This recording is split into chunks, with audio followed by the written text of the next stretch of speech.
غیبت کرنا بہت بڑا گناہ، الغیبت اشد من الزنا، اللہ کے نبی نے فرمایا کہ غیبت کرنا زنا سے بڑا گناہ ہے۔ کتنا بڑا گناہ ہے؟ زنا سے بڑا گناہ ہے۔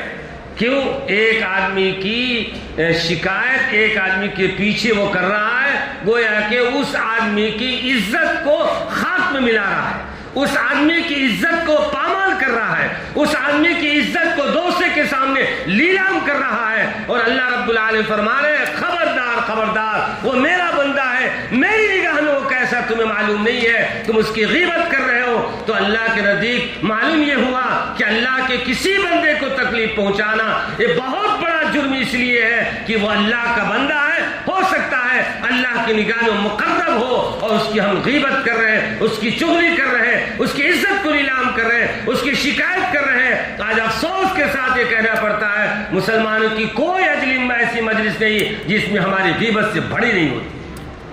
کوئی کام اگر نہیں ہے بس یہ کام ہے کہ کون کیا کر رہا ہے، کون کیا کر رہا ہے، بس یہی کام رہ گیا ہمارا۔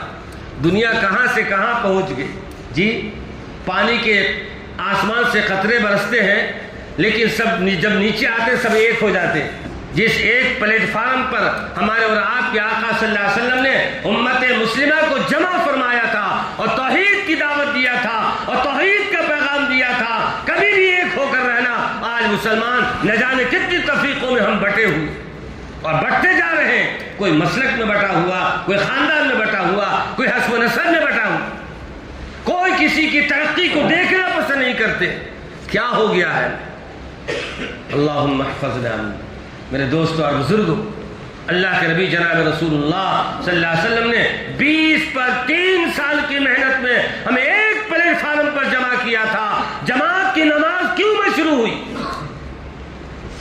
یہ جو 5 وقت ہم نماز مسجدوں میں آ کر پڑھتے ہیں، اس میں اتحاد کا ایک ثبوت ہے۔ اللہ کے نبی جناب رسول اللہ صلی اللہ علیہ وسلم نے فرمایا کہ دیکھو ایک صف میں کھڑے ہو جاتے ہو، اسی لیے تو شاعر نے کہا ایک ہی صف میں کھڑے ہو گئے محمود ایاز، نہ کوئی بندہ رہا نہ کوئی بندہ نواز۔ بادشاہ ہے وہ بھی کھڑا ہے صف اول میں، غلام ہے وہ بھی بادشاہ کے سامنے کھڑا ہے۔